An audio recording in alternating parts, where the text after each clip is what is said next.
special early edition of The Close here on Independence Day Eve. Financial markets here in the United States. Equity markets closing early at 1 p.m. The Treasury market closing early at 2 p.m. today. Romaine Bostick alongside Matt Miller. Not quite sure how this pairing ended up, Matt, but I guess we both threw the short straws. I'm excited about it. You know, I watch your show pretty much every day, so I'm really looking forward to working with you, especially on a day when we have an all-new record on the S&P. We're seeing yields push higher. Hakeem Jeffries is still speaking. I believe it's been now 7 hours on the floor of the House, and we could see this big, beautiful bill, when he's done, finally get finished.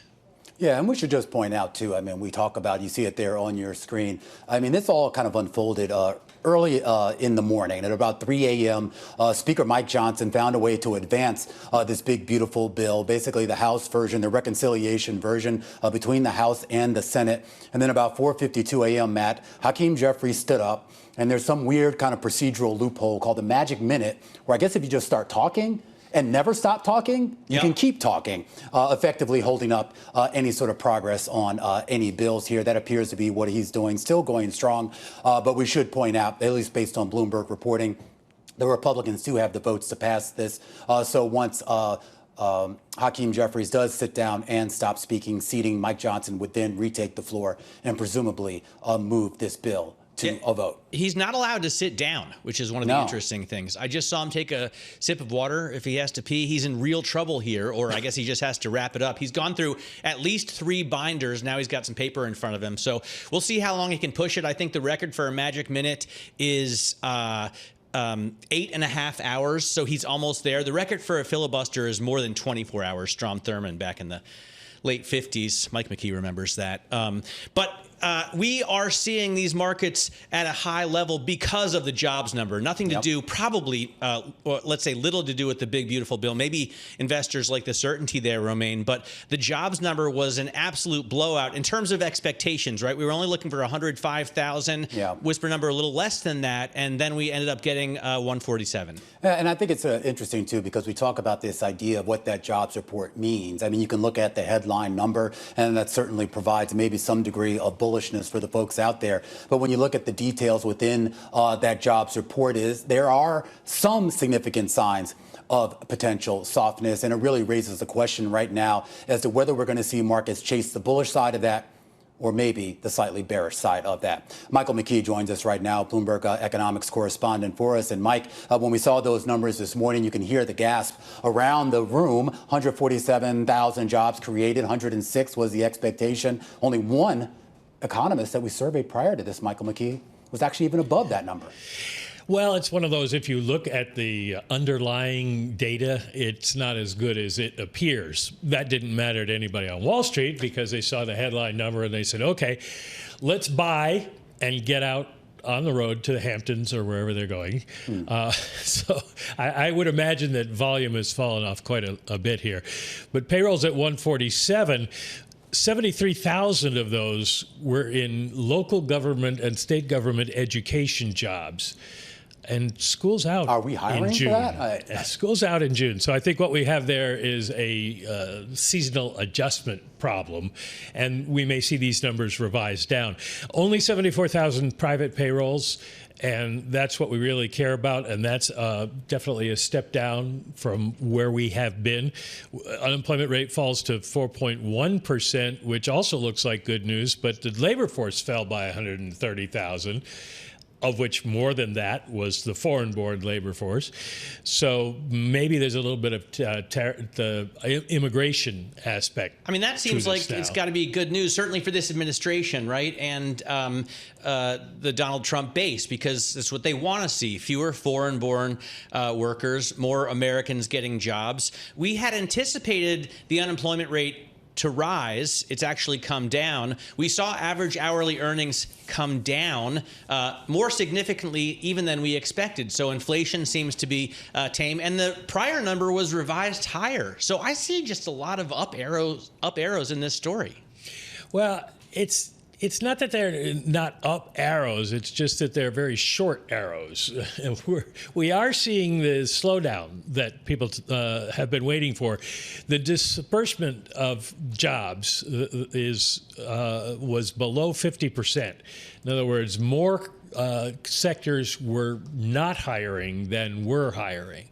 So there is a slowdown underway. It just hasn't hit in a big way yet. And I think the basic takeaway from this is that the labor market is what we have been hearing, that companies are sitting there. They're not firing people, but they're not really hiring people, too. Outside of the government jobs, the biggest sector was, as always, health and social assistance. And that was down about 20,000 from its 3-month average. And after that, it's leisure and hospitality, which is one reason maybe we saw the average hourly earnings lower, is that the people who were getting paid were getting paid at the lower end of the salary scale. Just a real quick question, though, Mike, about the idea of the reliability of the data. And I don't mean that in the political conspiracy theorist sense that is floating around out there, but the idea that we've seen so many ebbs and flows in Washington policy, and for that matter, the market reaction to it. And then, of course, a distortion with regards to survey data and people's perceptions of the economy. And I wonder if we're getting a truly accurate picture in the hard data of what is actually occurring in the economy. Well, the dirty little secret of economists is we never really know. You guys know nothing, right? Is basically what you're saying. The margin of error for the jobs report is about 100,000. 120. It could be either way. We could have 47,000 jobs, or we could have 247,000 jobs, and it wouldn't be out of the range of statistical probability. So neither one, by the way, Mike, is near the average monthly ad over the past 5 years. I took a look, and it's 314,000 jobs. Yeah.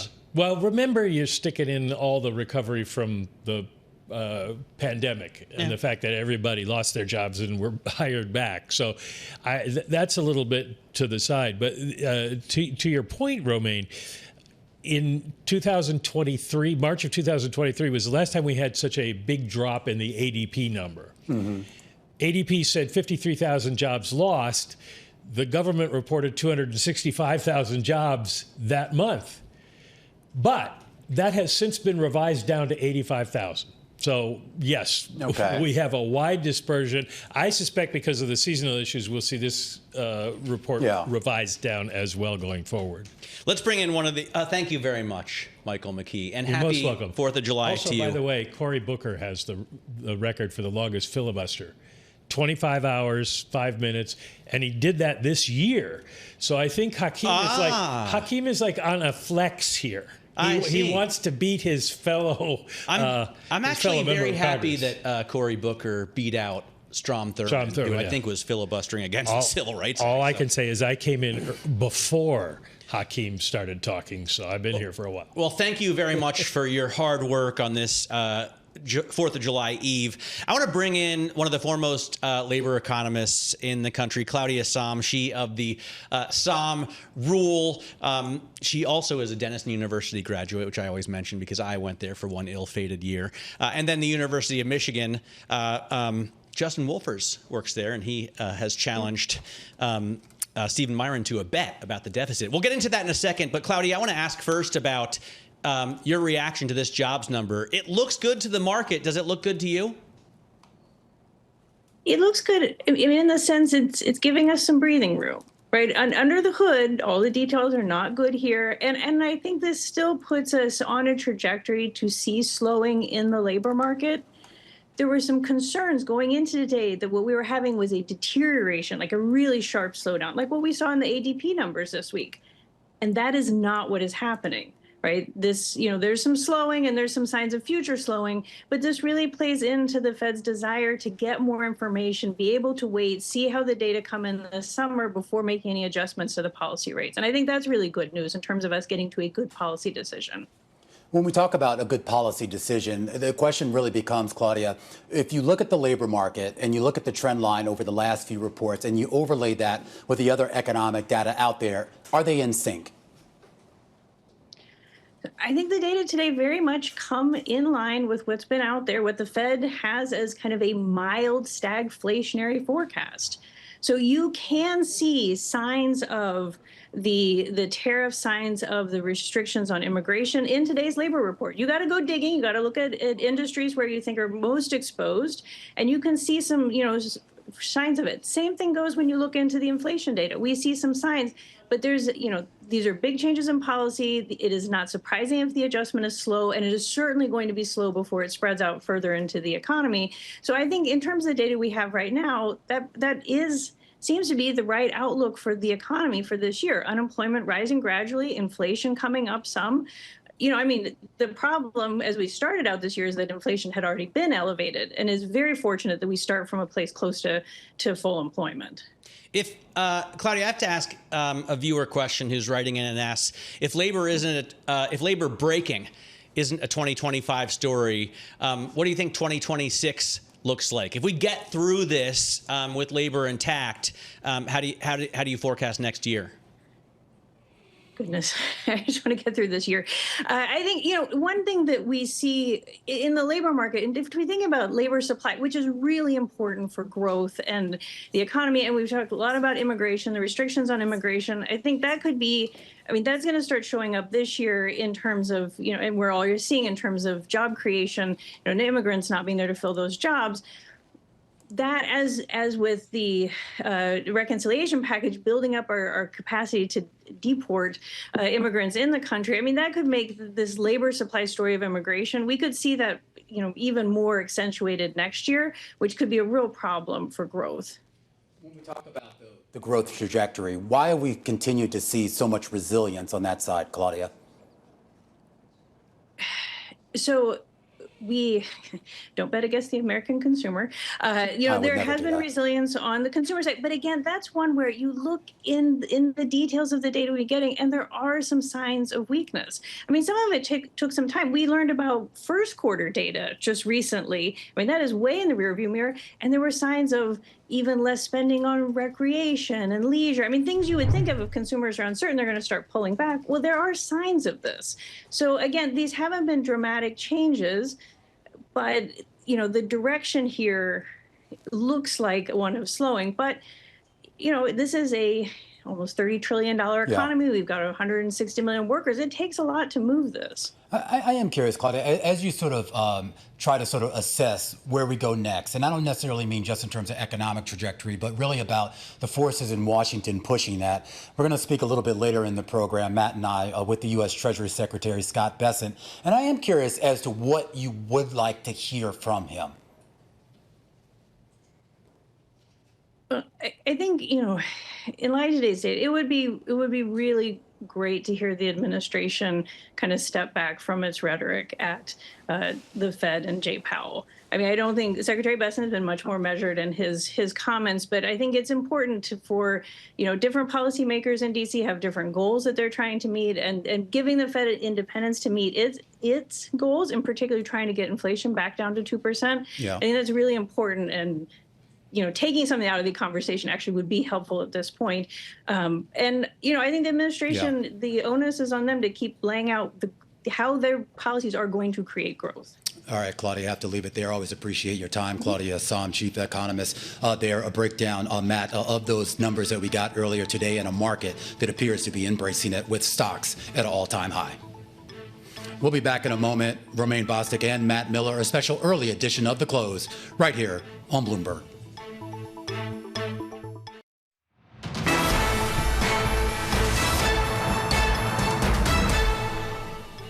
Welcome back to The Close, a special early edition. Romaine Bostick alongside Matt Miller, taking you wire to wire from the open to an early close for U.S. equity markets. A shutdown at 1 p.m. today ahead of the July 4th holiday. The S&P 500, Matt Miller, right now up about 0.8%. Now flirting, believe it or not. I don't know if you had this hat made already, with 6,300. Yeah, no, I think it's pretty interesting that we continue to push up against those highs. On the other hand, we are getting more certainty, and that's what this market wants, right? Yesterday, we got a trade deal with Vietnam, or at least the outlines of one.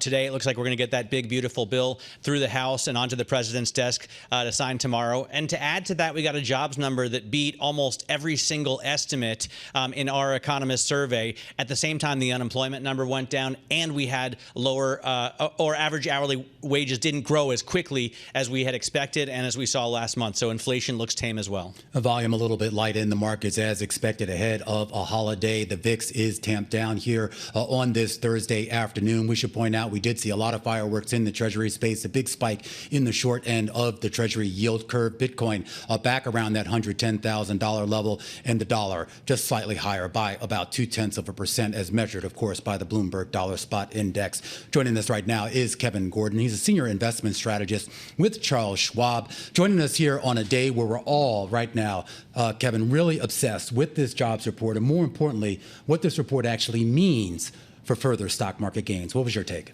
Well, markets tend to trade off of headlines and the first initial print, not off of revisions, not off of any details that you see under the surface. So I know this broader story today, what you covered with Mike, what you covered with Claudia, is that there are, certainly cracks still in this labor market. But when you look at a headline number with payroll surprising to the upside and the unemployment rate falling and surprising to the downside in a good way, that tends to be a pretty good mix. But I would note, and I think that what shouldn't be missed and overlooked are, some of the cracks that we still do see, some of the weakness in manufacturing, second consecutive monthly drop for payrolls there, nothing sinister, but you are starting to see trade bite into some areas, and you're also starting to see immigration policy bite into some areas When you too. think about, when you take those issues and you look at the fundamental backdrop and you overlay that with sentiment, is there a reason to chase this rally, assuming that you're not already exposed? Well, you talk about sentiment, at least in a behavioral sense, there actually hasn't been an aggressive amount of chasing from the broader investor base. And actually most of the swings in sentiment that we've seen, even when you went through the massive decline into the early April lows,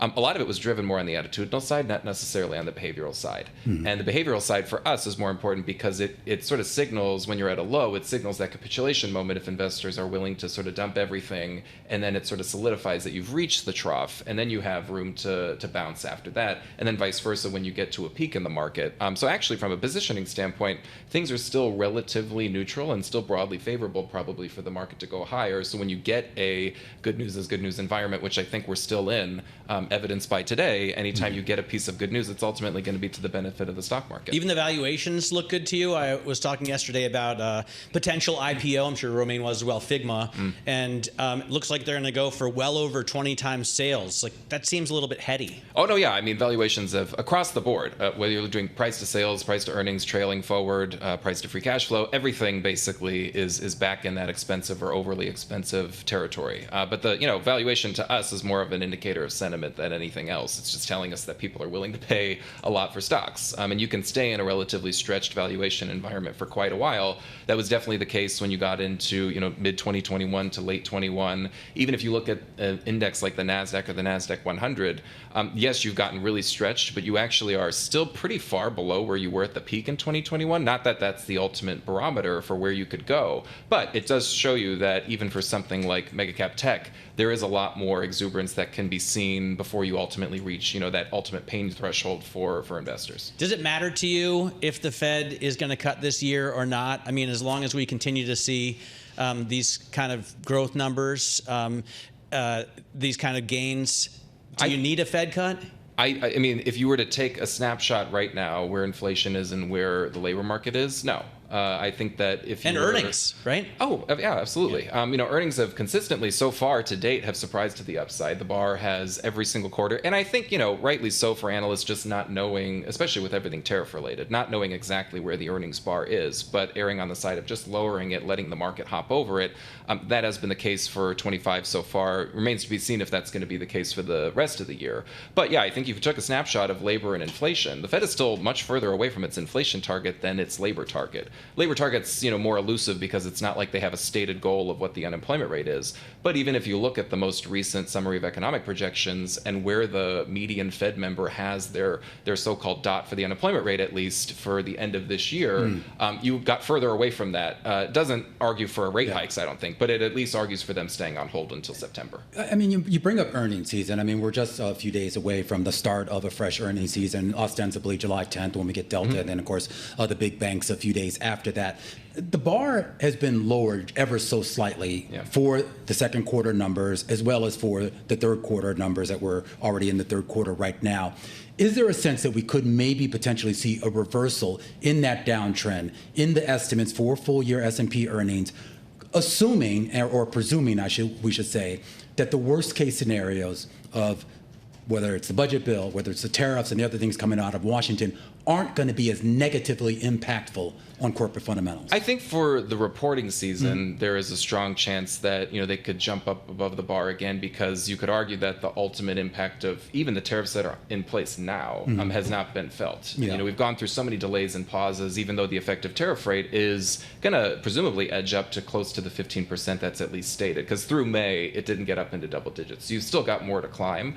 It's really the from here and what the administration decides to do, especially with next week rolling around with July 9th being the deadline for a lot of the so-called reciprocal tariffs. But if those get implemented, if you get more of a concrete policy, then you probably get some more meat on the bones for third and fourth quarter and what that means for companies. But at the same time, this is not a sort of blanket effect across the entire market. I mean, different industries deal with this in different ways. There are industries like financials and utilities, which you could argue have very limited exposure, if at all, to tariffs themselves. Ultimately, that filters through, because if they're going to get hit, if the broader economy is going to get hit, of course financials will get hit. And we've seen that in the rally. I mean, you mentioned financials. I mean, I think as a group, they're pretty much at record highs. I mean, the leadership in financials is staggering. But we've seen a little bit of lagging in big tech, some of the more tariff-exposed stocks, even though not quite doing poorly, but certainly not unnecessarily as barn busters as some of the others. So it gets to the question is, are you recommending that folks gravitate to those sectors that are potentially insulated from the things in Washington, or can this be a rising tide lifts all boats? I think that it does make sense to have a high quality focus, maybe more towards the services side than necessarily the goods side. And even within goods, clearly having more foreign exposure from an input and a sourcing perspective, that is tougher, because ultimately, even if they're not getting hit with a huge bill right now for tariffs, and if the rate is unknown or just not implemented yet, there is what you've generally seen as a pretty intense slowing of CapEx expectations and overall CapEx for some cohorts of the market. So services have fared better, even in a sector like industrials. Industrials is the leading sector year to date. Always surprises people when I tell them that. But within that, the bigger power driver has been commercial services. It has not been chemicals. It has not been air freight and cargo and passenger airlines. Those ones clearly are affected more by not only the tariff risk, but the geopolitical risk broadly. So you and the look weaker at, dollar. Absolutely. By the way, a drop, 10% off its highs. Do you think that continues? For the US dollar. I think positioning has gotten so one-sided for the dollar, but I've been hearing that for the past few weeks, and it's just continued to edge lower. So I still think we're in this kind of broader readjustment from a broader global standpoint of people. But it's a tailwind for earnings, right, for U.S. companies? I mean, it's a tailwind to some extent, but I think that there's always sort of the currency adjustment argument that's made, regardless of where the dollar goes, whether it goes up or whether it goes down. So I don't really use that as much as a gauge for what earnings are going to look like or what the boost is. You can have all the currency adjustment favorability you want, but if you're not going to have relatively strong fundamentals, at the end of the day, I think the fundamentals take over. Kevin, great having you in the studio. Thanks so much for joining us on this holiday eve. Kevin Gordon, their senior investment strategist over at Charles Schwab. In terms of the market right now, we continue to see record high right now, 62.79, and a lot more gainers than losers. A lot more gainers. We were just talking about financials. I was taking a look at M&T Bank. MTB is the ticker on an 11-day run, Matt, for that stock to a fresh year-to-date high. And two interesting stories in the pharmaceutical space. I don't know if you've been following this whole story around Summit and the idea that AstraZeneca might buy them. And then, of course, this mysterious drop. A dip. Absolutely. A dip, but it turned around, right? Yeah, so it's back higher now. Yeah. Other pharmaceutical stocks have fallen pretty hard. If you look at Merck, if you look at Lilly, if you look at Bristol Myers Squibb, they're down. We're back with more. This is Bloomberg.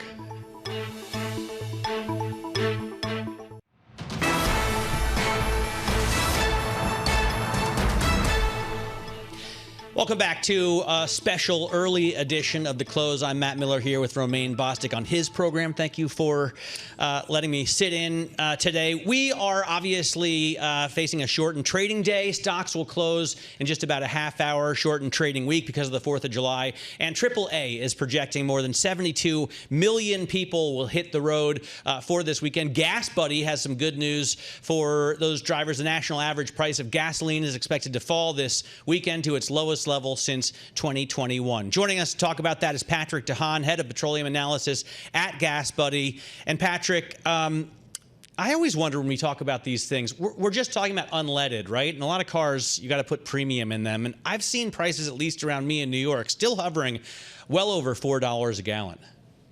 Yeah, it's kind of the mystery that's not being told. As you mentioned, 87% of Americans use regular.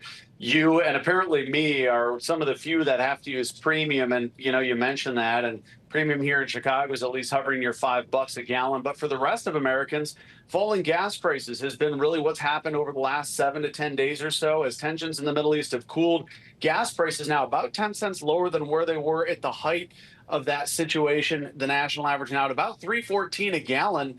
That graphic that you just showed, 2021 on July 4 was 3.12. So we could get beyond that. All in all, Americans spending a lot less to hit the road. Gas prices down 37 cents from this time last year. That's going to save Americans $500 million between today and Sunday. That's real economic savings. I'm sure the president's going to be all over this, but certainly gas prices much lower. I love that 87% of Americans use regular gasoline because of the octane level. It's fantastic. What kind of run up do you see when we see crude? It eclipsed $81 a barrel a week ago Sunday and came straight back down under 70. What kind of run up do you see at the pump when you see that happen so quickly in crude? Yeah, if that situation had continued at a heightened level, we probably would have seen the national average going up somewhere in the ballpark of 15 to maybe 20 cents a gallon. Thankfully, we never saw the full impact of that. The national average advanced about 12 cents, stopped dead in its tracks, and now it's actually gone down another about 8-9 cents a gallon or so here in the last week. So, generally speaking, there are some proportions that we follow, although I will say for the Middle East tensions, gasoline was certainly on the less receiving side of a big jump. Diesel really took the brunt of that jump. In fact, diesel prices at the peak jumped about 30 cents a gallon in many markets. So the truckers, logistics companies out there, they were the ones getting raked over the coals over that jump. Diesel only now starting to reverse. But that's the good news is both diesel, gasoline, and jet fuel all starting to decline. And I always like to put this myth to bed. All Americans, I swear, say that gas prices go up for holidays. This is the prime example. 48 of the nation's 50 states seeing gas prices lower today than a week ago. So let's put that one to bed. Gas prices don't always go up for the holidays. Sometimes they do, and most of the time it's coincidental. Absolutely. And I am curious, Patrick, as we get deeper past the holiday season, there is a lot of talk right now about just what our refining capacity is in the U.S., how much wiggle room is left in that space should we see any other potential shocks to the global oil and gas story. Yeah, I mean, that's a great point because that's what a lot of Americans don't realize is we still have very little breathing room. EIA data from the government yesterday showing about 95% of refining capacity utilized. So that's not a whole lot of breathing room for the height of the summer. Those numbers are typical, though. We have seen refining capacity holding nearly where it was last year. It's still close to the highest we've ever seen on record. I believe, if I remember right, yesterday's EIA data showing over 17 million barrels of oil being shoved into refineries every day. That's a pretty good amount. But keep in mind, diesel inventories are running about 20% below the 5-year average. Now, some of that may be skewed by the use of biodiesel, which is not really tracked in that government data. But keep in mind, diesel is the fuel of the economy. So we talk about growth and trade and tariffs, and diesel prices are really the mainstay behind economic growth. So keep that in mind. Diesel inventory is rather tight. That's also why they saw such a slingshot here. Diesel is really carrying the momentum for refineries. Talk about refinery profitability, a lot of that falling on the shoulders of diesel right now. And this gets to the idea then, if that is sort of what is actually holding up or at least providing the biggest boost to the market, what is the biggest risk? Yeah, you look at the graphic there, OPEC output. Speaking of OPEC, they'll be meeting here in a couple of days in Vienna to talk about what they're going to look at for the month of August. That could be very critical. I think a lot of the reason why gas prices are lower this year than last year is kind of that development that we saw just a couple of months ago. OPEC starting to win back and recapture some of that market share. They're raising production. That's been substantial. That's a development. Keep in mind, OPEC started cutting oil production back in 2023 when oil was about the same level. Now OPEC reversing that policy. So Middle East tensions, that could play a role. That's in the cooling stages right now. But, if something happens economically, whether the trade or tariff policy suddenly reverses, or, we see a little bit of a mixed match in economic data, as goes the economy, as go oil prices, whether to the good side, oil rises, or if we see a slowdown in the economy, oil prices could cool off. The other factor here is we get into August, Mother Nature, hurricane season can shut down rigs in the Gulf. They also can shut down refineries in Texas and Louisiana.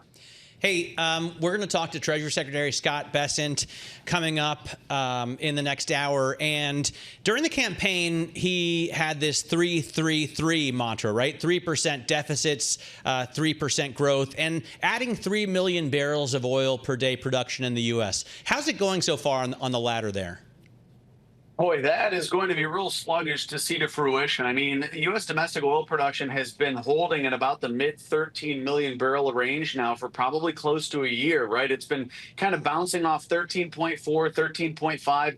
It's going to be hard in this pricing environment for oil companies to really ratchet up and raise rigs. I mean, we've seen falling rigs for months, and that's the leading indicator on where U.S. oil production is going. There's a lot of folks, myself included, the Permian, right? That's kind of plateaued already. So unless we see oil prices really perk up, I think it's going to be a huge struggle to get anywhere near that 3 million barrel increase. I mean, I don't even know if we'll see 14 by the end of the year. And even the government forecasts are painting a picture that we may struggle. Now, maybe OPEC jumps in here and raises production. But keep in mind, if OPEC throws more oil out of the global market, that's going to have a very negative impact on U.S. oil production in the months and years ahead. Right. I mean, aside from higher prices, which would incentivize American drillers to pump more oil, what else can the government do? Because it's not just this year that they're worried about. It's actually a part of the CEA's projection to achieve a surplus or to reduce the deficit with this big, beautiful bill. What more can they do to boost oil production in America? Matt, I think the catalysts are there. I mean, Trump has made it a little bit easier, loosening regulations, widening the guardrails. But essentially what the president can't do is get oil prices to go up because he wants them lower, right? Drill, baby, drill lowers oil prices. That flies in the face of oil companies' desire to raise production. It's kind of like your boss saying, hey, you want to work on July 4, I'll pay you half as much, but I'll expect you to be twice as productive. No oil company is going to jump at that opportunity. Hey, are we getting paid for this, Matt? I think I hope so. I just do as much as I can and hope it shows up in my bank account every 2 weeks. All right. That's right. Well, I hope Patrick's getting paid for this. Always great, one of the best in the business there, Patrick DeHaan over at Gasbuddy, as we keep it moving here on the close. And it is time now for our Muni moment. And we're taking a closer look at some of the immigration policies, the effect on the labor market. Just a few days ago, we heard from Constellation Brands, the big maker of Modelo beer, saying that basically the majority of its beer consumers are Hispanic Americans, and a good portion of them, apparently, are not consuming as much as they did in the past. A lot of concerns about how ICE raids has put a pall over certain communities around the U.S. Joining us right now is Max Adler, Bloomberg's municipal bond reporter, to talk a little bit about this. And Max, we should point out, this isn't just Constellation Brands. Coca-Cola said on their conference call a few weeks back that they were seeing similar softness, particularly in their communities that are nearest to the southern border. Burlington Stores also had similar commentary, saying that it was seeing a significant slowdown amongst its Hispanic consumers in some of those U.S. border communities. Totally, yeah. We're seeing it on the demand side for products, and we're also seeing it impacting labor, especially when it comes to food processing or farming. We're having a lot of big commercial farming operations that are saying that a lot of their laborers aren't showing up to work because they're afraid of ICE raids, and even legal workers are afraid to show up right now. So it's really having an impact. A lot of the big farming companies are currently lobbying the agriculture secretary, who apparently has been the most receptive person in the Trump administration to these types of arguments. But we're not seeing any change in policy. Initially, Trump did indicate that he was going to reverse his policy of going after even legal workers, but they are not legal workers, but going after farm workers specifically. And he has reversed course on that, and it could seriously impact food supply in this country. Essentially, you are left with two choices. You're either going to import workers who are going to create the food within this country, or you're going to import food. And from a national security perspective, you do not want to be importing the food. Yeah, Brooke Rollins, as you said, has been pretty soft on labor, and the president has given signals that he's willing to lay off the farm workers. What about restaurant workers? What about hotel workers, lawn care workers? You know, there are a lot of jobs done by immigrants in this country, and we see shortages in those industries specifically. Is the Trump administration willing to back off on a number of them? It doesn't seem like they are. Tom Homan has acknowledged that Trump recognizes that the labor system is, in his eyes, broken. But they believe that they have to stop the flow of undocumented workers before they could fix the system, essentially. So I've talked to so many people in California that are complaining about their lawn care work being delayed. Restaurant workers aren't showing up. Businesses are having to close early. And all of this ultimately will have an impact on the way that city governments are running. The fewer consumers that you have and the fewer workers that you have, the less tax revenue that you're going to bring in. And much is said, obviously, about the drain on public services that undocumented workers have, but they also are huge contributors to state and local tax collections. Yeah. In California, you know, you could get an individual taxpayer identification number, and the IRS accepts those, and a lot of them are paying income tax, and all of them are obviously paying sales tax if they're consuming products in this country. All right, Max Adler with Bloomberg News, our Muni moment there, a closer look at how some of the policies coming out of Washington on immigration are affecting some of the local communities. And we keep our focus, Matt Miller, on Washington as we count you down to the close. And just want to bring your attention to the House Minority Leader, Hakeem Jeffries. This is the Democrat from New York. He began speaking on the floor of the House of Representatives a little before 5 a.m. this morning, Washington time, in an attempt to stall a vote on this budget bill. We should point out, Matt, if he keeps speaking for, I don't know, roughly another 45 minutes or so, he'll actually break the record for the longest uninterrupted speech in the history of the House of Representatives. Yeah, the longest magic minute there on the floor of the House. I check in every couple of minutes here, and I love that they continue to change. There's a rotating cast of characters behind him. Because he can stand there and speak for 8 hours, but who wants to watch? Yeah, well, we should point out that the chamber is actually relatively empty, and of course the people you see behind him, a little bit of window dressing to give him a little bit of support, and clap and applaud when he does. We'll be back in a moment. This is Bloomberg.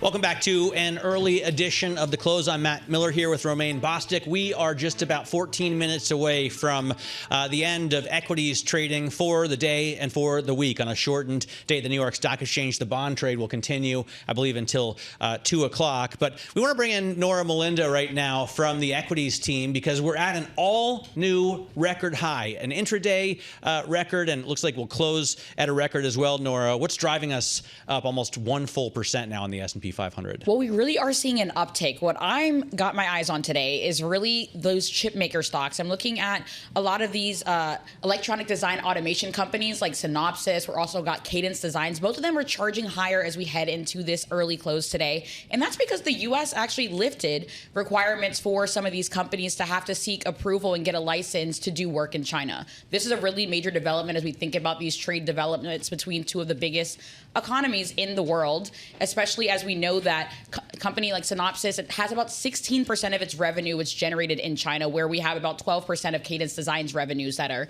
generated from that country. So it's really important, and we are seeing a lot of their peers rallying off of it. As I'm looking at the Philadelphia Semiconductor Index, we're also seeing a pop there. But of course, we know that these companies are really key to a lot of those developments when we think about the high-end processors for companies like NVIDIA, Apple. So fantastic news here. Fantastic news, but it gets to the idea of kind of the instability that we've been seeing in this space when it comes to trade policy, right? I mean, at one point they were allowed to sell. A few months ago, Trump basically said you're not allowed to sell. Right. And now, I guess based on the China trade deal, if we're calling it that, they sort of have this entry point back. Is there any concern amongst investors that, I don't know, maybe 2 months from now, Trump wakes up and decides maybe this isn't a good idea? Most definitely. I mean, that's what I've been hearing from my sources, and especially as we think about this relief rally, that's what we're seeing right now. People are also thinking about a lot of these companies. What if they decide to go to other suppliers, or they decide to start to do some developments domestically and not have to work with a lot of these companies. And to your point, given the fact that there's a lot of instability as we think about these trade developments, a lot of these companies want nothing to do with it. They just want stability. We saw Summit Therapeutics soar on a story that AstraZeneca was going to pay $15 billion to license its cancer drugs, and this company is only worth $15 billion. The trading was halted, and then all of a sudden the stock dipped. It's back up again, but do we know what happened there? I mean, this is something that it seems as though the terms are still being ironed out. That's what I'm seeing here in the story, but they're saying that the consideration could include a several $billion-dollar upfront payment and several milestone payments that Summit could receive later. So lots to really look at here, especially as we think about a lot of these healthcare companies here. All right, big moves there, and we should point out Synopsys and Cadence, two of the biggest movers in the S&P. First Solar at the top of the board, but all three stocks, of course, moving on the back of policies in Washington as the S&P pushes toward a record high. We say goodbye to Nora Melinda and thank her for an update on what's been moving the market on an individual basis as we keep the conversation going right now with Kathy Entwistle. She joins us here in our beautiful round studio. Kathy, Managing Director, Private Wealth Advisor at Morgan Stanley. How are you? Well, it's great to see you guys. It's great to see you too. We're both fish out of water here. You know, we have a normal big studio here, but Matt decided he wanted to do this in I prefer the in the Bloomberg Interactive Broker Studio. This is new for me. This is really cool. And thanks for getting our sponsor in there, Matt. What do you make of this? An all-new record high on the back of a jobs number that was better than almost everyone that we polled had expected, and what looks like when Hakeem Jeffries, if he ever wraps up, the passage of this big, beautiful bill? Yeah, those are great questions. And basically, we're thinking bad news is now good news. And that's the new narrative. So we've got this bull market going, and everybody just seems to be continuing to invest in it, looking straight through 2025 and right into 2026. Why am I to believe, with stocks on an aggregate basis at the levels they're at, and even on an individual basis, if you look at traditional multiples, on a historic basis, we're well above where we would normally be. And I know there's been a big case made that maybe traditional valuation metrics don't matter as much anymore. Should they?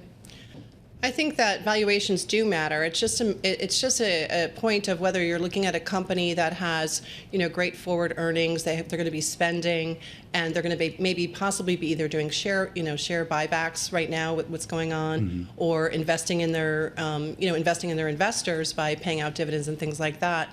It's like the wall of worry. Everyone keeps climbing it, but nobody wants to miss out on it.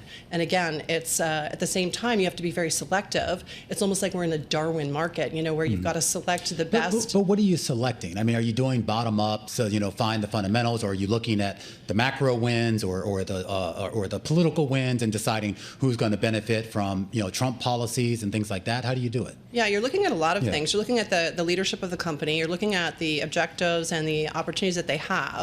You're also listening in between, the lines of what they're saying, because it's not only numbers anymore that you can look at. You also have to look at what they're saying on their investor calls and things like that, and really getting a feel for what the opportunities are. Romaine brought up earlier an inflection in earnings expectations, and I pulled up a chart on the Bloomberg terminal. EEG is a great way to look at earnings estimates, and we're really starting to see estimates for Q2 and Q3 turn back higher now at $63 and $68 respectively. What do you think we're going to see in earnings season as it kicks off in the next couple of weeks? Yeah, I think it's going to be positive, because a lot of the companies are looking into spending more. That CapEx spending is going to be big. They do have the cash flow. They haven't been affected by tariffs as much as we were all thinking they would be, and there's still a lot of uncertainty out there and a lot of unknown, and we will get clarity probably in the fall. But in the meantime, you look forward to 2026, and people are pricing in perception and what's to come versus what we have. And the perception is the Fed's going to cut rates in 2026.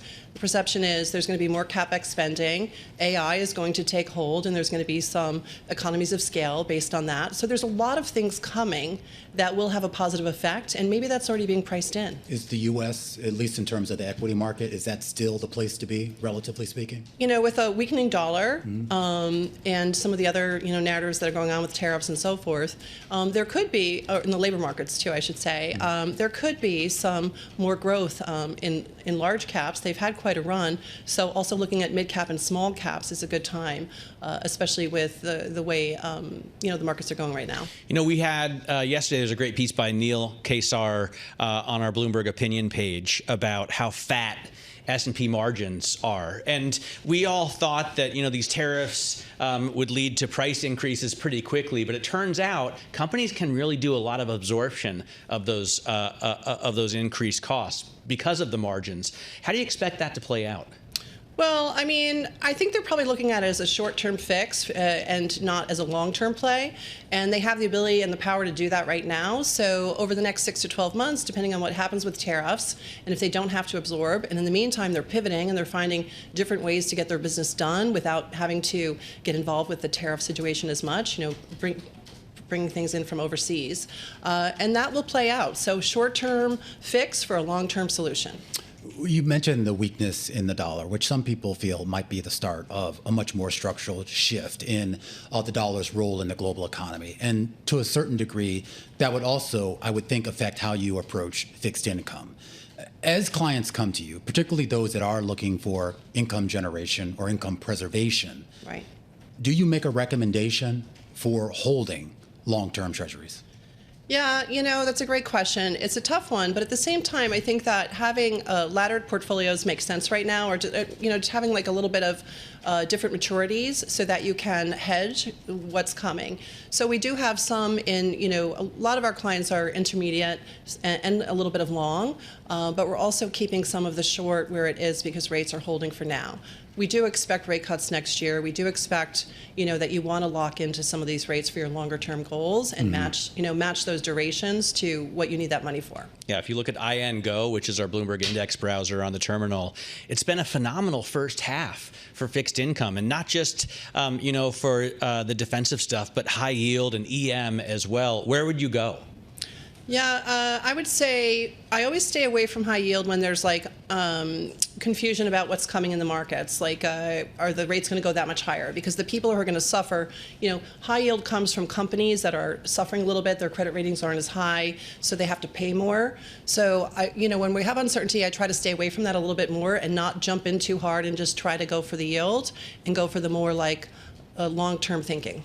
All right, Kathy. Really appreciate you stopping by. Have a wonderful, long holiday weekend. You as well. Thanks, guys. Kathy Entwistle, Managing Director, Private Wealth Advisor at Morgan Stanley, helping us count you down to the closing bells, Matt, with an S&P up about 0.8% and similar moves across the board for the other major U.S. indices, record highs for the NASDAQ 100 and the S&P.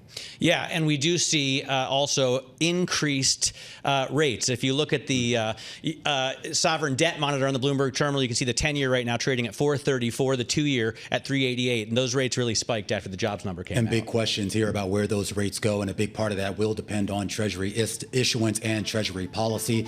When we come back a little bit later in the show, we're going to have a conversation with the Treasury Secretary of the United States, Scott Bessent. Clapping on, cheering on Wall Street. An early close ahead of the July 4th holiday weekend. The S&P 500 pushing higher by about 0.8%, adding about 52 points, 62.79 and change as we wait for these numbers to settle. Romaine Bostick alongside Matt Miller, another record close for U.S. equities. Yeah, absolutely. We see Macy's there ringing the opening bell before this holiday weekend. Happy 4th of July tomorrow, and happy early close to the trading day. We'll see the bond market stay open for another hour. Right now, we're looking at bond yields that are considerably higher, but that is not holding stocks back from new records, with the S&P at 62.79, even with the 10-year pushing back up to 6.35. And I just want to point out the Russell 2000 up about 1% on the day, and I say that because the last few sessions we've seen the Russell, the small and mid-cap names, really start to outperform the larger cap names, and it will be interesting to see if that continues into next week. All right, take a look at the IMAP. It's a really dynamic way to track the industry groups moving on the S&P 500 or any index that has a breakdown like this. So you can see that we have a gain for IT. So tech stocks rising with that chip news. Financials are up for a second day in a row after they proceeded with buybacks post passing the Fed stress test, and industrials are gaining as well. Really looks like the picture that we've seen year to date, and the defensive stocks are on the on the lower end of the spectrum here. Healthcare, real estate, and consumer staples all bringing up the rear. About 349 stocks in the S&P are higher, about 150 are lower. Jonathan Levin is our Bloomberg opinion columnist who lives in the great state of Florida down there in Miami. He's joining us right now to take a closer look at some of the big individual gainers and decliners. Jonathan.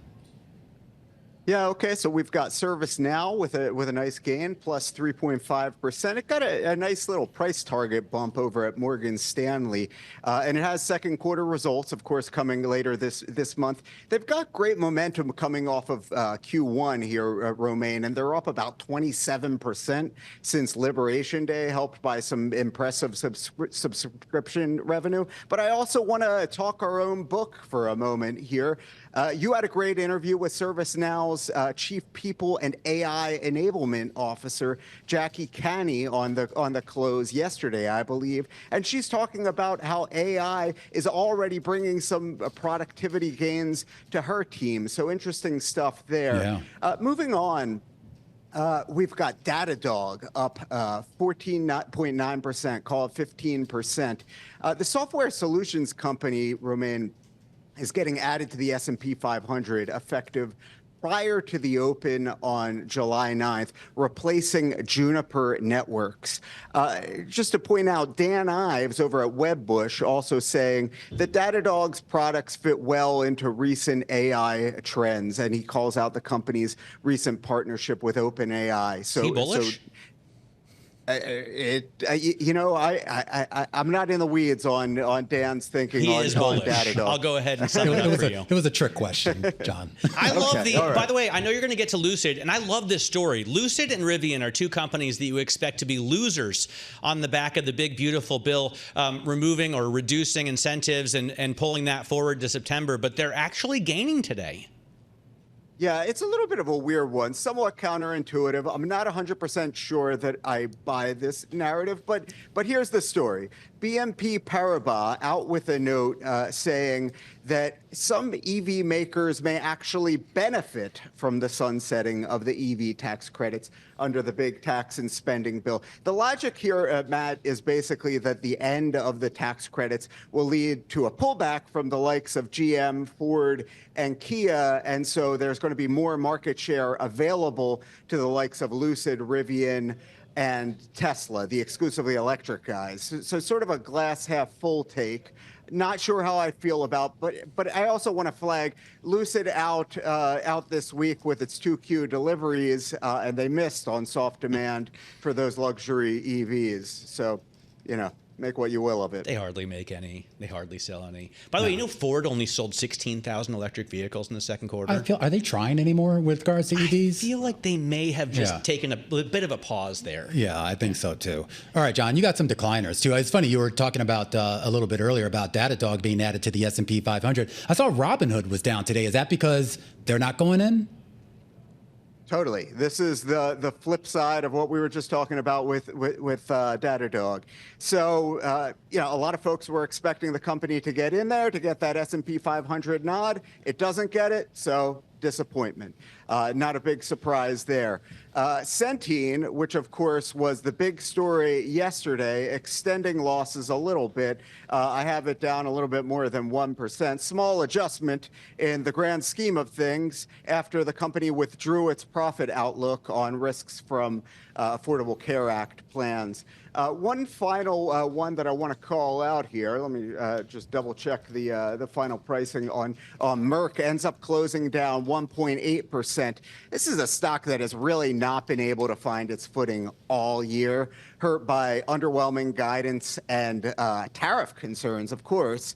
But we're starting to hear some bottom feeders getting interested in this name. Merck is currently trading at, quote, deep valuation discounts, which offers free optionality on the drug maker's pipeline and beyond. This per a note from Berenberg out recently, and the analysts went ahead and reiterated their buy recommendation on the stock as well as their $100 price target. So.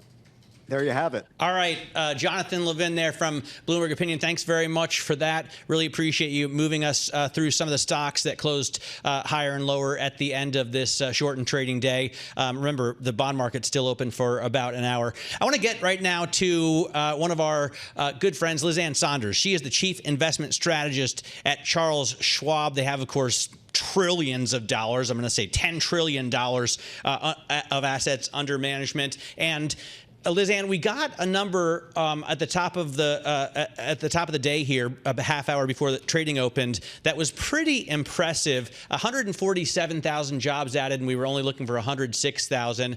The revisions were good. The unemployment number was lower, and we didn't even get as much inflation in hourly wages as we expected. Is that all systems go, in your opinion, for the labor market? TBD. Yes, relative to not just the consensus expectation, was it better, but well better than what had been the whisper number that had been floating around out there, which was in the, more like 70,000. That said, it was 70,000 of private sector jobs, a huge jump in both government sector, which was all at the state and local level, and education and health. You guys have been talking about it. The education one is a little bit of a head scratcher, given we're talking about education jobs in June. So there's some suggestion maybe that there's seasonals that have come into play with that. Also, the Bureau of Labor Statistics does a birth-death model where they estimate the birth and death of businesses. It's not the birth and death of people. And that may have flattered the number on the upside. And it's not uncommon when you're in some sort of slowdown in the economy or an inflection point in the labor market that birth-death model overstates the birth of new businesses and can, again, flatter the payroll number. So yet again, some cracks under the surface, but clearly to the benefit of the stock market. Good news is good news kind of day. Absolutely. And it gets to this idea of what the longer term trajectory could be when it comes to the labor market. I mean, there was a lot of doom and gloom, I think, in March and April, people saying that the effects of these trade policies and other Washington policies would really hamper the economy. And I know the jury's still out on that question, but at least for right now, Ann, it does not appear that some of those, at least the worst case scenarios, are materializing just yet.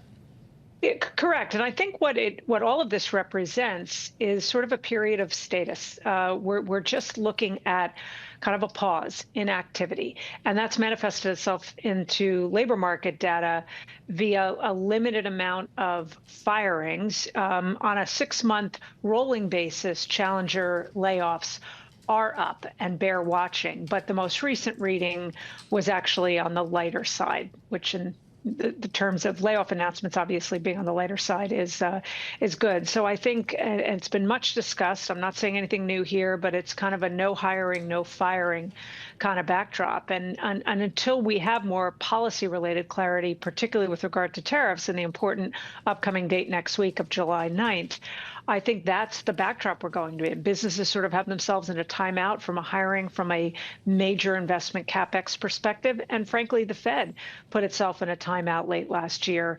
And clearly what we saw in the immediate aftermath of today's release was a plunge from not elevated levels, but a plunge in expectations that we might possibly get a July cut. That seems definitively off the table. Ann, my 401k looks fantastic right now.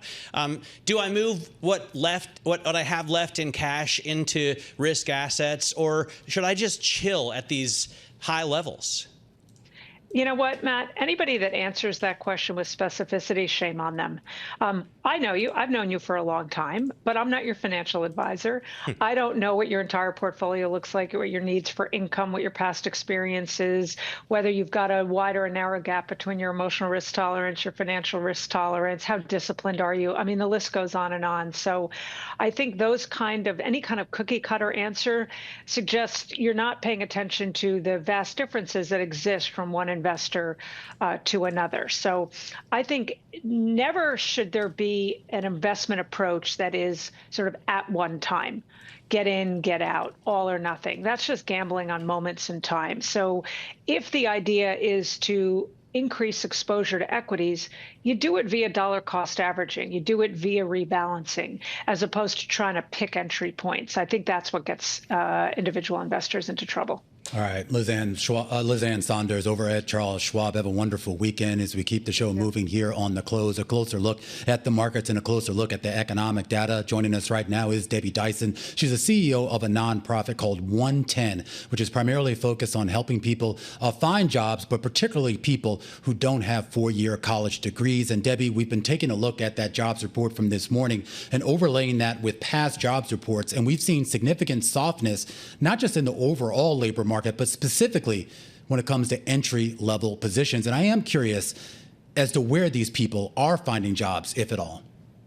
Yeah, no, it's a great question. I mean, the job report was obviously highly anticipated, and I'm not sure if it was what we had expected, because as noted just previously, the public sector obviously did incredibly well, but in the private sector, which is specifically what you're asking about, was absolutely softening. You're starting to see employers that are doing a bit more of a pause, a little bit more of a hesitation, and definitely not opening those doors for entry-level positions because, as noted and as we've all seen, AI is starting to play we'll call it a positive impact in terms of improving productivity, which is unfortunately eliminating those entry-level positions. So to me, I think it puts employers in a position of how do you actually elevate or raise the bar, that perhaps it's not the entry-level positions we should be talking about any longer. What are those mid-level positions that are perhaps the new entry point and not focus on, again, the entry level where AI has clearly sort of eliminated the need for those types of positions. Debbie, I'm wondering also, the people that you place, if they are no longer covered, a lot of them by Medicaid, are the employers going to have to step in and make up the difference? Yeah, I think that's what we're going to have to start to see. I mean, what I would tell you just from a talent perspective, we spend a lot of time talking about the employers, but even as talent, as we've seen, there is a shortage of opportunities, even though there are jobs to be had. Talent is going to have to start looking at where the jobs are actually going. This is why the job report is so rich, full of information, is what are those positions that are actually ripe for opportunities? And what we try to do is teach talent to get trained in those areas that take advantage of the skills that they have. Like manufacturing is obviously impacted. We've seen things around construction. Cybersecurity is actually taking some impact. So this skills approach is an easier way for talent to get into, quote unquote, mid-level and start to address it in that particular manner. All right. Thanks very much for joining us. Debbie Dyson there, the CEO of 110, a firm focused on upskilling American workers on a day when we see the labor numbers come in stronger than expected, but still maybe a little bit too soft under the surface. We'll be back with more of The Close. This is Bloomberg.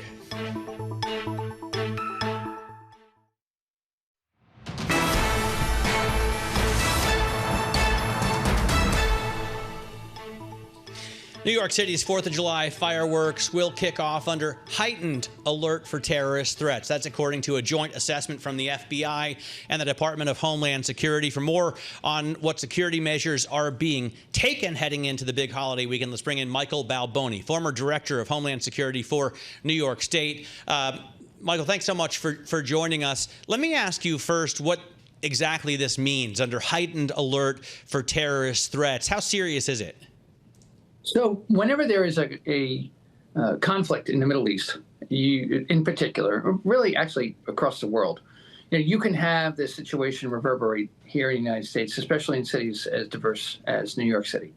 So the FBI, Homeland Security, they put out a joint intelligence bulletin, which essentially talks about the risk of Iranian-sponsored groups doing something here to try to project power. When you think about what the Iranian leadership has to do, they have to convince their people that, notwithstanding having their nuclear facilities bombed and frankly losing a lot of their air capability, they're still a force to be reckoned with. So the question is, could they manifest that overseas?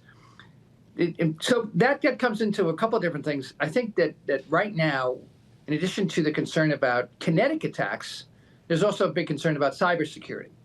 The Iranian government has prepared and supported a very robust cyber attack capability by Iranians and their surrogates.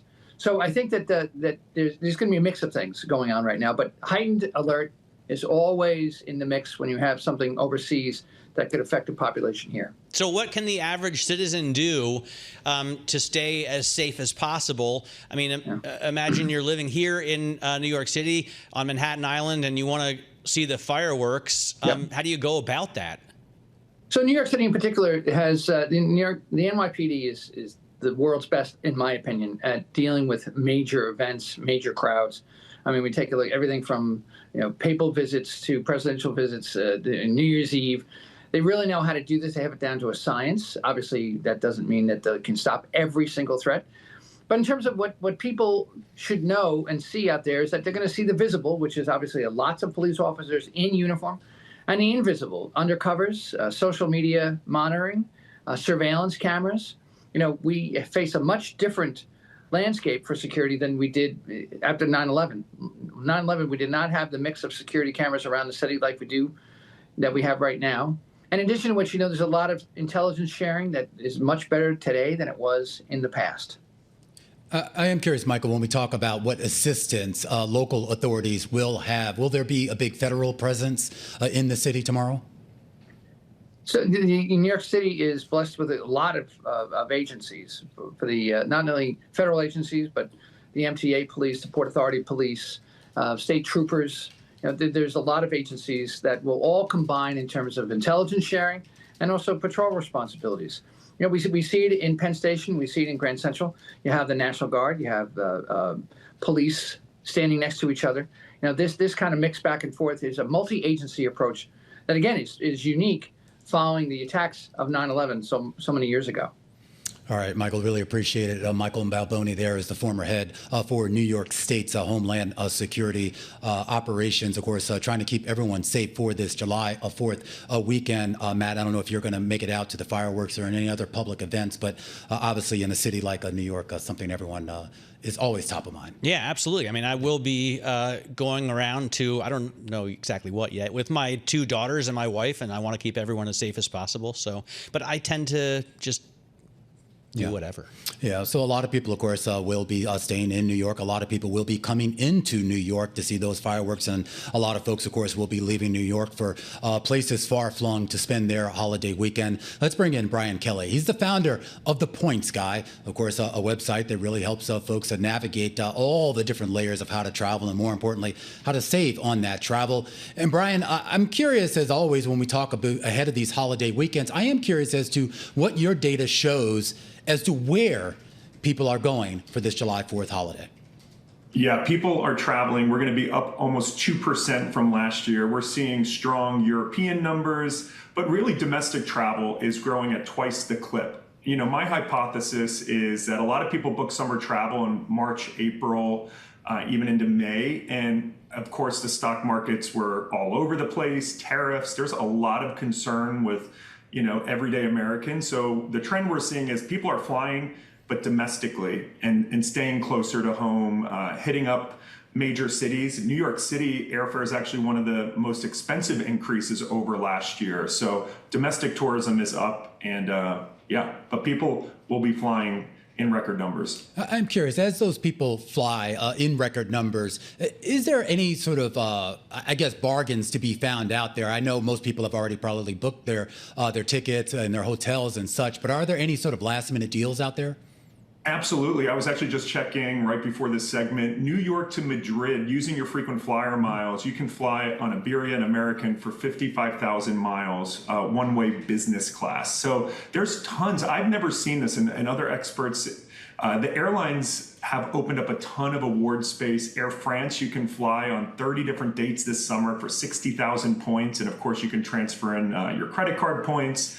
And actually, if you're looking to go not to Europe, Canada, we're seeing huge drops. Of course, airfare is related to demand. A lot of Canadians are sort of boycotting the US right now. So that drop in demand of Canadians coming to the US, we've seen drops as much as 20% to Toronto and Vancouver. So great summer destinations, especially for those who don't want to go too far. Yeah, Algonquin, a fantastic place to go in these hot summer months here. It's a little bit cooler up there. I'm headed to Rome next week, and I got to fly luggage class because the split between economy and business was just too high for me to handle. Is that growing Brian, the difference in cost between business class flights and economy flights?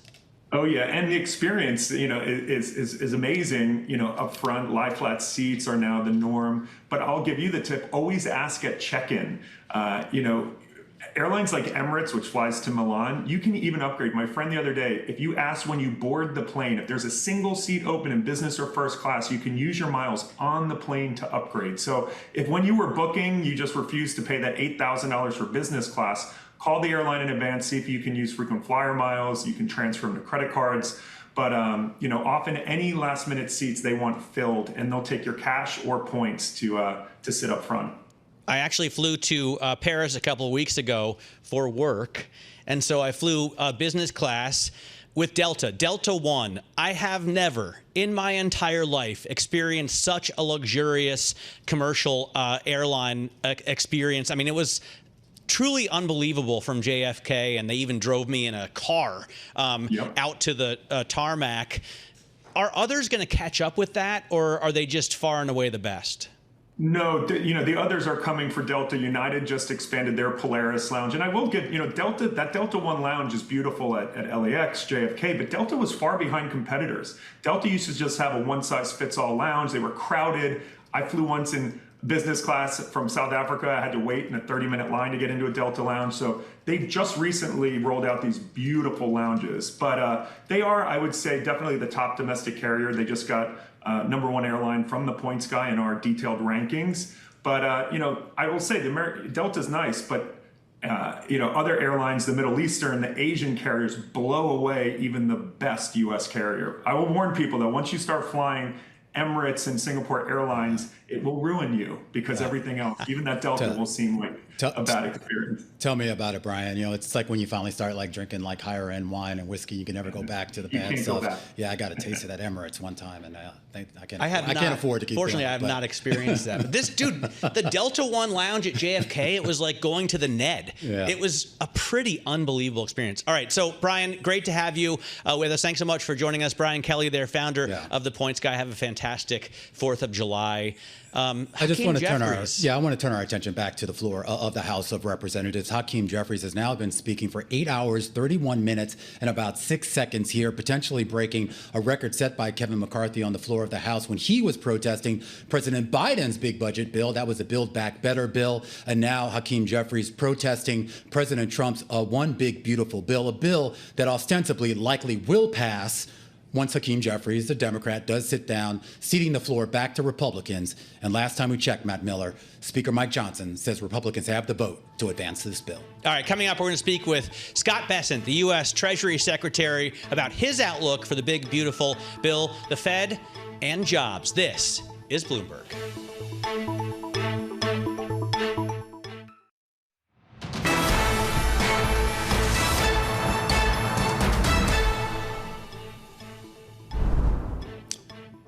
And right now you are looking at the floor of the House of Representatives. Hakeem Jeffries, Democrat from the state of New York and the leader of the Democratic Party, has now surpassed Kevin McCarthy to deliver the longest speech in the history of the House of Representatives, now clocking in somewhere around 8 hours and 36 minutes.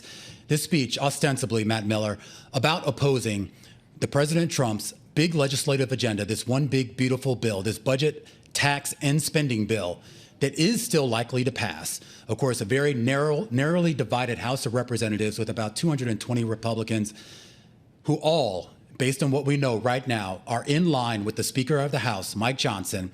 And as soon as Speaker Jeffries cedes the floor based on procedure, Republicans will then pick up the mantle and will most likely vote on that one big, beautiful bill and will likely pass it. Yeah, I have to just shout out. I got to say, regardless of which side of the aisle you sit on, this is an athletic achievement. Yeah. I mean, speaking for that long with such enthusiasm and passion takes a lot out of you. Yeah, and we should point out for anyone who doesn't understand Washington politics, any foreigners watching this wondering what the heck is going on.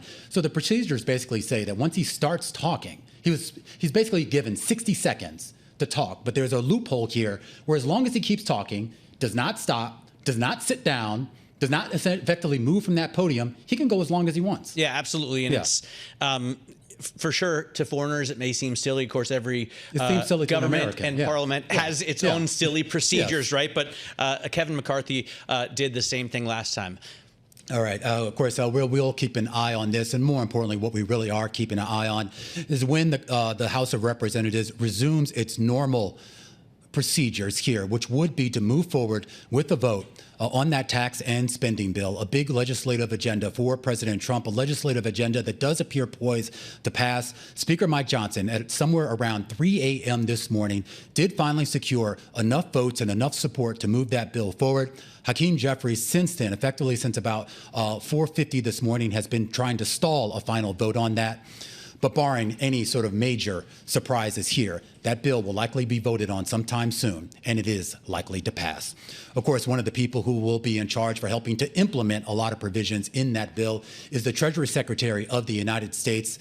And I'm pleased to say that he joins us right here on The Close. Scott Bessent, great to have you here on the program. Let's start off with the bill. I know we are still awaiting a vote that is likely to occur today. And of course, a signing that the president himself has said he would like to get done tomorrow on July 4th. As you then fan out after July 4th to sell this bill to the public, and more importantly, to implement some of the provisions, what is your number one priority? Number one priority is making sure the American people understand that this bill is the route to parallel prosperity. It is the best of what we saw in the 2017 Tax Cuts and Job Act, along with President Trump's campaign promises, no tax on tips, no tax on overtime. 85% of seniors will not be paying tax on Social Security, and the deductibility of auto loans if the car is made in the United States. It also funds the president's agenda in terms of defense, border, and school choice. There's salesmanship that you and for that matter, the other cabinet members will have to do to the public, but there's also salesmanship that you have to do here, Scott, for the markets. There's a lot of concern about the addition to the federal deficit, the idea of a widening of that deficit because of some deficiencies in paying for some of those tax cuts. What is your message to the market?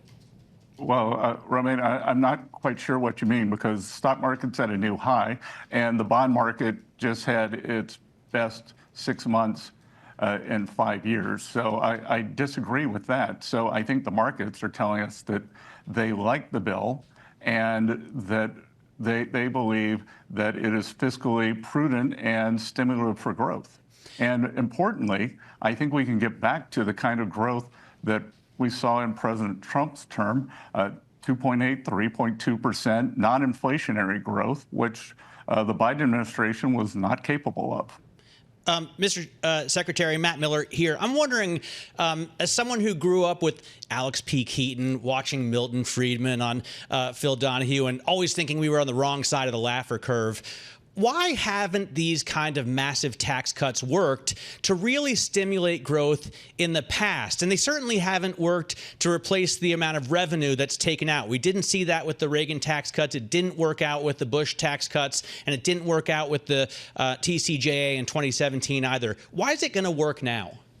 Well, I would disagree with TCJA. TCJA was a work in progress, and then we hit COVID. And I think what's different here also is we're going to be constraining spending.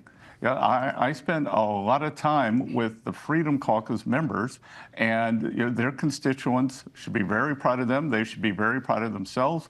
They changed the center of gravity of the debate. So we are both going to stimulate the economy, pick up tax revenues, but more importantly, constrain and pull down spending. So far, though, it looks like we're going to boost deficits up to 7%. You ran on this 3-3-3 plan, 3% deficit, 3% economic growth, and 3 million barrels of oil, an increase of 3 million barrels of oil a day in the U.S. Do you expect to get to that by the end of President Trump's term? I do, and I'm not sure where this 7% number is coming from, right? Because I reject the CBO scoring. But on the other side, the CBO also scored tariff income at $2.8 trillion. So, that substantially increases government revenues. I think the growth is going to be much higher. And I believe that what we've done in constraining spending here is just the first bite at the apple. Do you anticipate, Mr. Secretary, that the U.S. government's financing needs, the Treasury's financing needs, will increase over the next couple of years? I think that we will see what happens to interest rates, and there could be an increase in financing needs based on yields, but everything that I'm seeing says that inflation is under control and likely coming down. There's, of course, the cost to finance that. And we look at where yields have been, and we know there's been a lot of volatility there, some stability in recent weeks, partly because of some of the things that you've done and said publicly. But we've also seen a little bit of reticence to buy into longer dated U.S. Treasuries. I know you have been public about the idea, at least in the short term, of relying a little bit more on shorter term Treasury issuance. Do you anticipate that will continue? Well, I think what we're going to see is one of the underreported things of the One Big Beautiful Bill is it also gets us away from this terrible debt ceiling dilemma. And because of that, we've had to constrain issuance. So it's likely that initially we will use bills to refill the Treasury general account. Do you worry about any potential rollover risk in that strategy? No, I don't. We've seen very durable and robust Treasury auctions. I see who the buyers are. I think that we are going to see U.S. banks would take up more of the debt issuance because of the supplementary leverage ratio relief that they're going to be getting. And we're going to pass the bill today. President Trump's going to sign that tomorrow. And then probably the following week, we're also going to have the stablecoin legislation, which I think could create at least $2 trillion in demand for Treasury bills. We just want to just flag to our viewers right now that the minority leader in the House of Representatives, Hakeem Jeffries, does appear to be wrapping up his speech. And based on procedures in the House of Representatives, this means the floor would cede back to the Republicans, Matt Miller, who are prepared to vote for this bill, a bill that does appear to have the votes to pass. Right. And a bill that, at least according to the CBO, is going to add another almost $3 trillion to the national debt. Right now, we're looking at more than $36 trillion, Mr. Secretary. And I know you take issue with the CBO's scoring and especially the growth rates that they forecast out. Where do you think we're going to see the national debt? For example, at the end of President Trump's term in January of 2029, will it be lower than it is right now? Well, I think the growth is going to be much slower. And one of the things that Secretary Yellen and I agree on is not the absolute level of the debt, it's the debt to GDP. So I think we are going to see the debt to GDP well into the 90s by the end of President Trump's term. Well, we were talking with Stephen Myron this morning. He expects that this bill will bring down the national debt by between $5.5 and $11 trillion 10 years out. Does that make sense to you that we could see a lower absolute number at the end of the decade after this legislation is passed? Well, I think that it's very difficult to predict 10 years out. But you just said that CBO expects $3 trillion at the end of the window, but they've also said that there's $2.8 trillion in tariff income that we didn't get scored. So a lot of moving pieces here, but I'm confident that we're going in the right direction. So, Mr. Secretary, I do want to get your thoughts about just broader policies coming out of this administration beyond just this one big, beautiful bill that is now appears to be advancing in Congress. There's been a lot of questions in the market about what the administration's stance is on the dollar, whether there truly is a strong dollar policy or whether that policy, a long-term policy of strong dollar support, has shifted to something else. I'm not sure why that is in the market. The price of the dollar has nothing to do with a strong dollar policy. Current currencies move up and down based on a variety of factors, but a strong dollar policy means several things. One is what is the dollar strong against, or is another currency stronger, higher in price at the moment? That doesn't have anything to do with a strong dollar policy. The strong dollar policy is, are we doing the things over the long term to ensure that the U.S. dollar remains the reserve currency of the world? And we are. We are setting the stage for economic growth. We are constraining inflation. We are making the United States the best destination for global capital.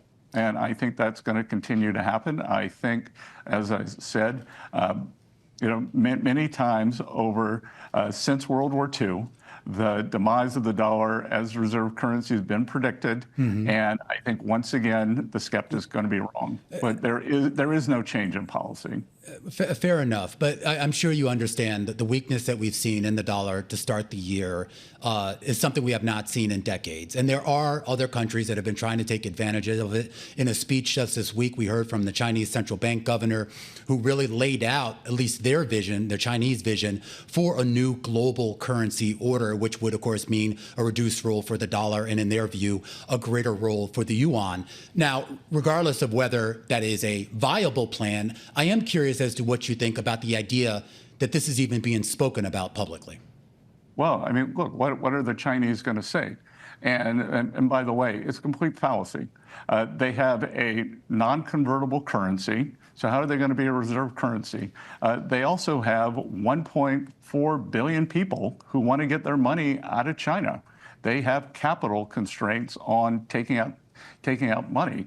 The sine qua non for a reserve currency is that it trades freely. And I saw my friend Christine Lagarde, president of the ECB, the other day, said that maybe this is the euro's moment. But I can tell you, if the euro hits 120, Europeans are going to be squawking that it is too strong. They are an export economy. So let's see what happens. They should be careful what they wish for. Whereas in the United States, we recognize the responsibility that comes with being a reserve currency. I want to ask about this Republican Party's seeming shift to support blue-collar workers. We've seen a wage boom among those people, an increase of 1.7% in the first 5 months of President Trump's term, and that's, I think, the fastest growth we've seen for that segment since 1969. You talk about no tax on tips. You talk about no tax on overtime. Why do you think that this party has really shifted to become the party of the blue collars? Well, I'm going to correct you on that because it's the fastest we've seen since 2017. Previous to President Trump was 1969. And look, this is the party that delivers for working Americans. The Biden administration wiped the floor with the bottom 50% of wage earners. That the great inflation, the official statistics were around 20% for President Biden's term, but really for the package of goods and services that working Americans buy, it was well in excess of 30%. So there was a real decrease in purchasing power. In President Trump's first term, we saw hourly workers, non-supervisory workers, wages increase faster than supervisory workers. We saw the bottom 50% of households have net worth gains in excess of the top 10%. And again, my message here is parallel prosperity. Both sides can do well, but we are focused on Main Street catching up to Wall Street, but it doesn't have to be one or the other. At the same time, the CBO has projected that this one big, beautiful bill act passing would result in 7.8 million people being taken off the Medicaid rolls. They would lose their health care coverage. And we've seen also projections that millions would lose SNAP benefits. We're talking about, single mothers with children. We're talking about people who have difficulty dealing with the untamable bureaucracy of government. How can you make that kind of move with compassion? Well, let's start. 1.4 are illegal aliens. So they're not supposed to be receiving Medicaid benefits. The approximately 5 million to 6 million are what we believe are able-bodied adults. So there's going to be a 20-hour a week work requirement.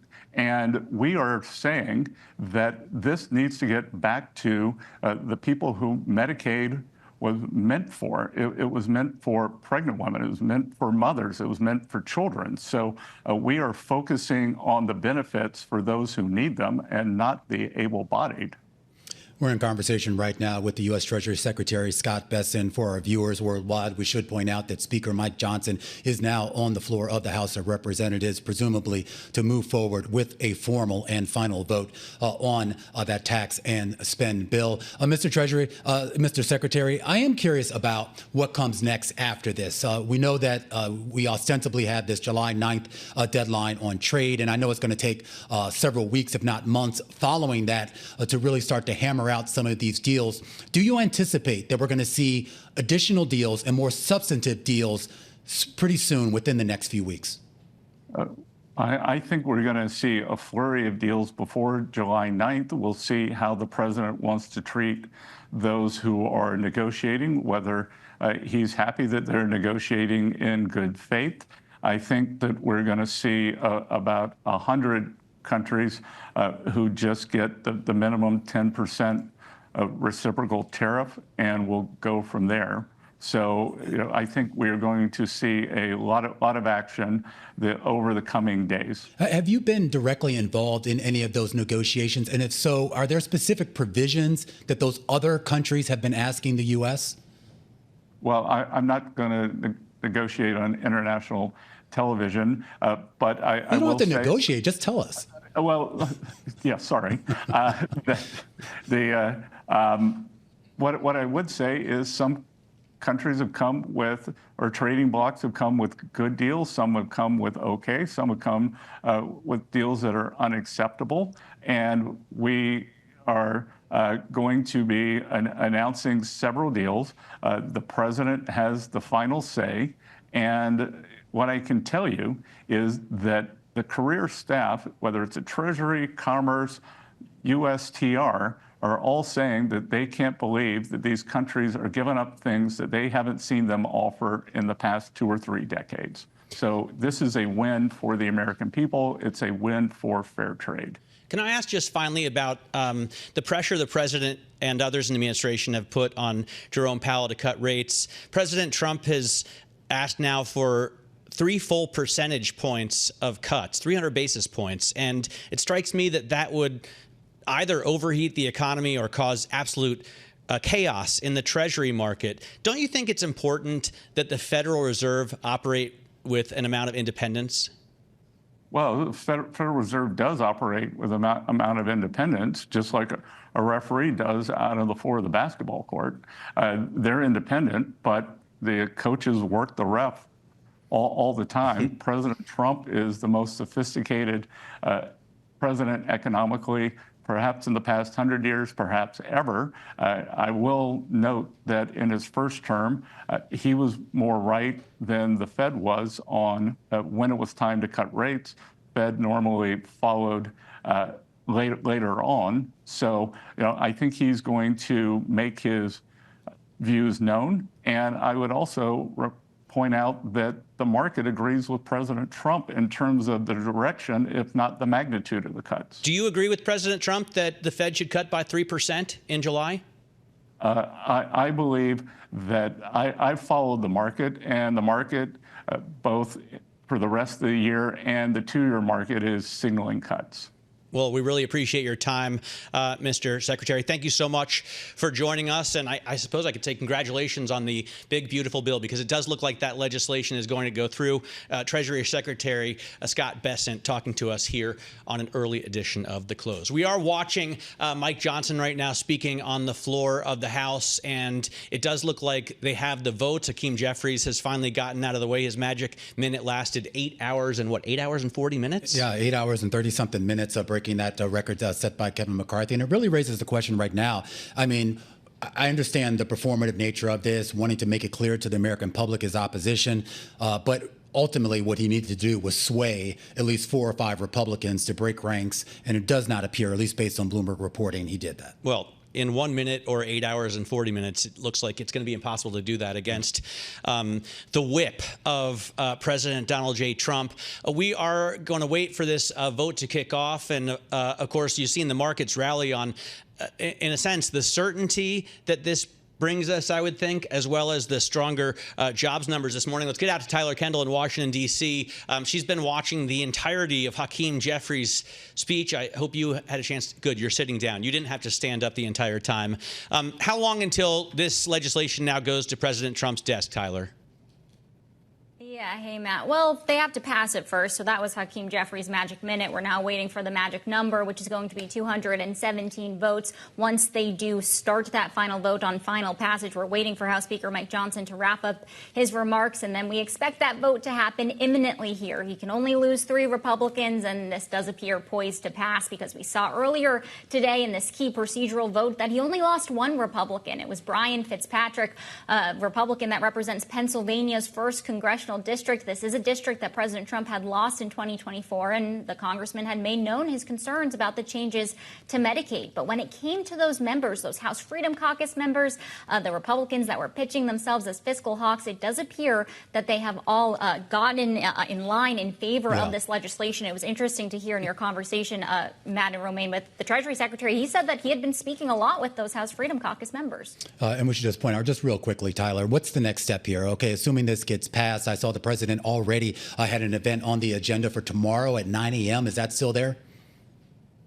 I think the time is a little fluid at the moment. We're still waiting for official confirmation on when that event's going to happen, but it definitely is. It's going to happen at the White House. We're expecting the congressional leaders to be flanking him on his sides as he really touts this legislation that is such a cornerstone achievement, really, for the administration. They have been pushing this since President Trump got in office, and it does make good on some of those campaign promises that you were talking about before when it comes to the tax cut. Tyler Kendall there in Washington as we keep it moving. Let's bring Mike Dorning into the conversation right now, who helps to lead our government and policy coverage out of Washington as well. And Mike, as we sort of parse through this bill, we know what's in it, and we have to kind of take stock of who the winners and losers are. On the winning side, I assume if you're wealthy, I assume if you're a business, you're going to be doing pretty good, right?